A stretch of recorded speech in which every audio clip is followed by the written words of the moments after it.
মোহনবাগানের আবার ৫ গোল এবং ইস্টবেঙ্গলের মিসিং হচ্ছে স্পার্ক। সুতরাং এগুলো নিয়ে আলোচনা থাকছে। এআরসেলের গেম উইক 4 শেষ হয়ে গেল। আমরা 5 এর দিকে পা বাড়াবো অবশ্যই, বাট তার আগে বেশ কিছু জিনিসপত্র নিয়ে আলোচনা করতে হবে। আসুন তাহলে শুরু করে দিই বেশি দেরি না করে। আগের ফরম্যাটেই আলোচনাটা হবে এবং অবশ্যই থাকছে টপ 5 গোল, যেটা আপনাদের পছন্দ হয়েছে আমি দেখেছি। সেটা হচ্ছে আমার অ্যানালিটিক্স থেকে। আমি অভিজ্ঞানে আপনাদের সবাইকে স্বাগত। একবার টেবিলটা দেখে নিন আপনারা সবাই। আপাতত এই রকম পরিস্থিতি টেবিলের, এবং অবশ্যই জামশেদপুর এবং মোহনবাগান এই মুহূর্তে 4টে ম্যাচ খেলেছে, 4টে ম্যাচ জিতেছে, সুতরাং পজিটিভ স্টার্ট এই দুটো দলের। গেম উইক 4-এর 17টা গোল এসছে, যেটা আগের গেম উইক থেকে কিন্তু দুটো কম। খিদে কি কমে গেছে সেরা জায়গা। টপ গোল স্কোরারের লিস্টে এই মুহূর্তে টপ করছেন জেমি ম্যাকলারেন। 7টা গোল তার এই মুহূর্তে হয়ে গেছে 4টে ম্যাচে। একটা ম্যাচে তিনি নিজেই 4টি গোল তুলে এনেছেন। এবার অ্যাসিস্টের দিকে অবশ্যই নজর রাখতে হবে, যারা না হলে হয়তো এই গোলগুলো আসতো না। তো সেদিক থেকে অবশ্যই মাদি তালালের নাম করতে হবে। তিনি এই মুহূর্তে লিড করছেন 2টো অ্যাসিস্ট করে আইএসএলে। আরও একটা স্পেশাল মেনশনের জায়গা ডেফিনেটলি থাকছে। আপনারা একবার তালিকাটার দিকে নজর রাখুন, দেখুন কতগুলো ইন্ডিয়ান এই মুহূর্তে 2টো অ্যাসিস্ট করে এই তালিকায় রয়েছে। এটা আমার মনে হয় একটা প্রাউড জায়গা এই মুহূর্তে। আমার মনে হয় চোখে পড়ার মতো বিষয়টা। লিস্টান কোলাসও তো অদ্ভুত, এই গেম উইকেই 2টো অ্যাসিস্ট তুলে এনেছে নিজের জন্য। দেখো, প্লেয়ারদের কথায় আসবো। টপ 5 গোল নিয়ে আমার এক্ষুনি আসতে হবে। মোহনবাগান ইস্টবেঙ্গল নিয়েও ছোটো বিশ্লেষণ অবশ্যই করার আছে। অবশ্যই সেই জিনিসটা শোনো এবং তোমাদের মত সেটা শুনে জানিও ঠিক আলোচনা করছি কিনা, বা তোমাদের সাথে সেটা মিলছে কিনা। এক্সট্রা পয়েন্ট থাকলে অবশ্যই কমেন্ট সেকশন রয়েছে, ভরে ভরে কমেন্ট করো। গেম উইক 4-এর শুরুটা করে দিয়ে আগে ইস্টবেঙ্গল ভার্সেস এফসি গোয়া। আমার মনে হয় খুবই ইন্টারেস্টিং একটা ম্যাচ ছিল, হাই ভোল্টেজ ম্যাচ ছিল। ম্যাচটা হয়তো গোলের দিক থেকে লিভ আপ করতে পারেনি, স্টেপ আপ করতে পারেনি। আমার মনে হয় 0-0 ড্র। এই মানে এটা মেনে নিতে পারবেন না দর্শকরা।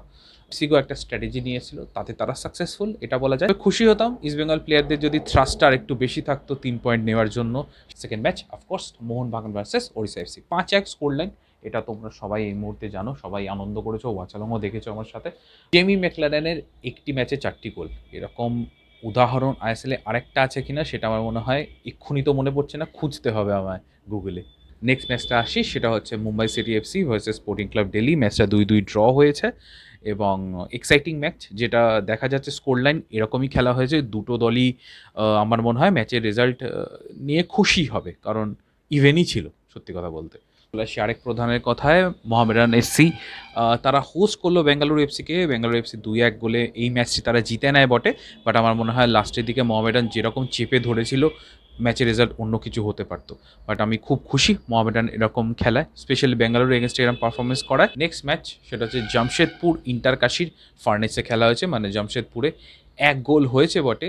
জামশেদপুর এই ম্যাচটা জিতে নিয়েছে 1 গোলে, কিন্তু ম্যাচের রেজাল্ট আরও অন্যরকম হতে পারতো। আমার মনে হয় ম্যাচটা খুবই পয়েজ ছিল, ইভেন্ট ছিল দুটো দলের কাছে। ইন্টার কাশি বেশ ভালো ডিসপ্লে রেখেছে ফুটবলের, বাট তারা গোলটা তুলে আনতে পারেনি। সুযোগ সন্ধানে একটা গোল করে গেছে স্টিফেন এজে, বাট এখানে আমি বলবো যে ডিফেন্ডারের একটু ফল্ট ছিল। এবং তোমরা যদি এই ছবিটা দেখো তাহলেই বুঝতে পারবে যে গোলকিপারের সাথে কোনো কমিউনিকেশন কিন্তু ছিল না। ডিফেন্ডার হয়তো ভেবেছিলেন যে গোলকিপার বলটা গ্র্যাব করবে, বাট গোলকিপারও মুভ করেনি, ডিফেন্ডারও মুভ করেনি। স্টিফেন এজে পেছন থেকে এসে কিন্তু হেডারটা রেখে বা বডি দিয়ে গোলটা করে যান। নেক্সট ম্যাচ অফকোর্স ইন্টারেস্টিং একটা জায়গা, southern derby, Kerala versus Chennaiyin FC. Kerala host করছিল ম্যাচটা। এই ম্যাচটা কিন্তু কেরালার প্রাধান্য ছিল এবং আমি হোপফুল ছিলাম যে কেরালা এই ম্যাচটা হয়তো জিতবে, বাট তারা গোল তো পায়নি। ডিসঅ্যাপয়েন্টেড কেরালার এই পারফরমেন্সে। তাদের থ্রাস্ট তো দেখা গেছে অ্যাটাকিং থার্ডে অনেক বেটার প্লে করেছে, বাট আরও বেটার প্লে করতে হবে যদি 3 পয়েন্ট তুলে আনতে হয়। এখনও তাদের ভাড়ার শূন্য। লাস্ট ম্যাচ গেম উইকের সেটা হচ্ছে Punjab FC versus north east United FC. 1-1 গোলে ম্যাচটা ড্র হয়েছে, বাট এরকম নয় ব্যাপারটা খুবই ইন্টারেস্টিং ছিল, ওপেন প্লে হয়েছে।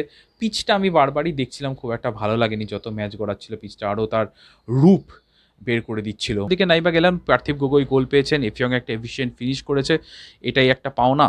আর দুঃখের দিক বলতে গেলে পাঞ্জাব এফসির জন্য একটা জিনিস বটে, দুটো প্লেয়ার চোট পেয়েছেন, সেটা হচ্ছে নিখিল প্রভু আর মোহাম্মদ সোহেল। দুজনেই কিন্তু ইনফর্ম প্লেয়ার। নিখিল প্রভু তো ক্যাপ্টেন, আই হোপ তাড়াতাড়ি ফিরে আসবেন, দলের জন্য বেটার হবে। বেশ কয়েকটা প্লেয়ারের দিকে যারা নজর কেড়েছেন এই মুহূর্তে, কয়েকটা প্লেয়ারের নাম অবশ্যই মেনশন করতে হবে, যেমন মাদি তালাল রয়েছেন, সার্জিও লামাস প্লেয়ারটার দিকে নজর রাখবেন, ইন্টার কাশির মিডফিল্ডার।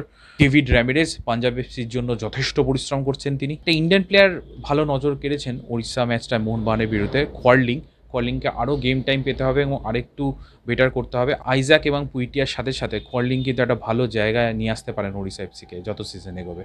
স্পেশাল মেনশন অবশ্যই করব ইন্ডিয়ান প্লেয়ারদের, প্রত্যেকটাই পাঞ্জাব এফসির প্লেয়ার। ইভজেন, রিকি শাবং এবং লুংডিম, এই প্লেয়ারগুলোর ওপর নজর রাখতে হবে। তাহলে এবার টপ 5 গোলের দিকে নজর রাখা যাক। ফিফথ গোল যেটা আমি রেখেছি এটা হচ্ছে আশিকের গোলটা এগেনস্ট মোহামেডান এসসি, এবং গোলটা তোমরা এই স্ন্যাপটায় বোঝার চেষ্টা করো যে ডিফেন্ডারকে সামনে রেখে শিল্ড করে এই গোলটা করার চেষ্টা করেছে। ইনজুইঙ্গা ছিল, প্রচণ্ড পেসি একটা শট, মানে একদম যাকে বলে বুলেট পেসে গেছে বলটা, গোলকিপারে কিছু করার ছিল না।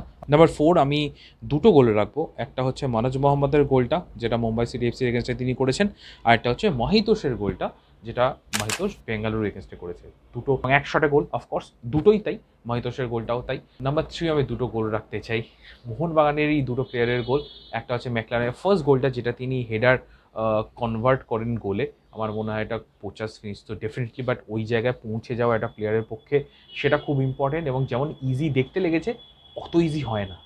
Same goes for Alberto Rodriguez, এই গোলটাও সচরাচর খুব একটা আসে না। অ্যামরিন্দারের পজিশনিং হয়তো আরও বেটার হতে পারতো আমার মনে হয় না কেউ ওই দূরপাল্লার শটের কথা ভেবেছে যে ওটা গোলে যাবে।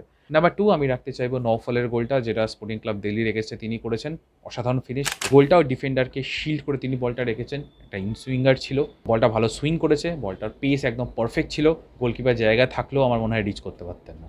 Number 1, what a goal by Bevovic against Mumbai City FC and what a time to score.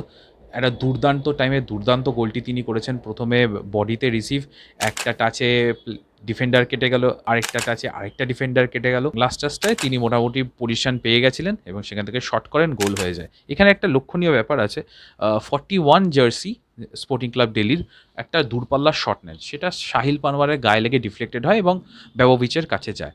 এবার তোমরা দেখবে এই ফুল গোলটায় যখন হাইলাইটসে চেক করবে, দেখবে সাহিল পানওয়ার তার পজিশন চেকই করতে পারেননি, চেঞ্জই করতে পারেননি। চলে আসি মোহনবাগান ইস্ট বেঙ্গলের খেলায়, কে কতটা এগিয়ে কে কতটা পিছিয়ে। দেখো এই মুহূর্তে এক্ষুনি বলে দেওয়া হয়তো সম্ভব হচ্ছে না যে মোহনবাগান ডিফেন্ড করে নিয়েছে আইএসএল ট্রফি। আমি যেটা বলতে চাই, জামশেদপুরও কিন্তু বেশ ভালো রেসে রয়েছে, সুতরাং এপ্রিল মাসের প্রথম দিকে যে ম্যাচটা আপাতত শিডিউল রয়েছে, তো সেই ম্যাচটাই খুব ইম্পর্টেন্ট হতে চলেছে।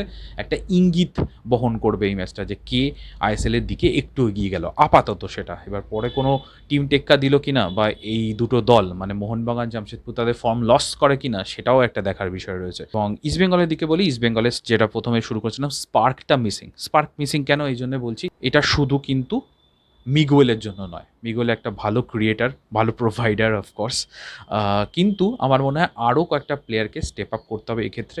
তো ফুল ফিট হয়ে মহেশকে ইউজ করা হোক, সেখানে ক্রিয়েটিভিটির জায়গাটা অনেকটা বাড়বে, ইস্ট বেঙ্গলের কাছে অপশান অনেকটা বাড়বে।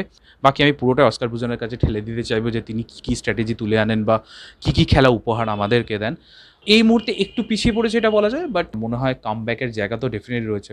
এই মুহূর্তে যেটা ইস্ট বেঙ্গল করতে হবে, তাদের রিদম ফিরে পেতে হবে, যে রিদম নিয়ে তারা শুরু করেছিল আইএসএলটা, এবং ট্রফির খিদেটা বাড়াতে হবে, এবং ট্রফির স্বাদ পেতে গেলে টানা 4টে ম্যাচ যে নেক্সট ফিক্সচার তাদের আছে, সেই 4টে তাদের জিততে হবে।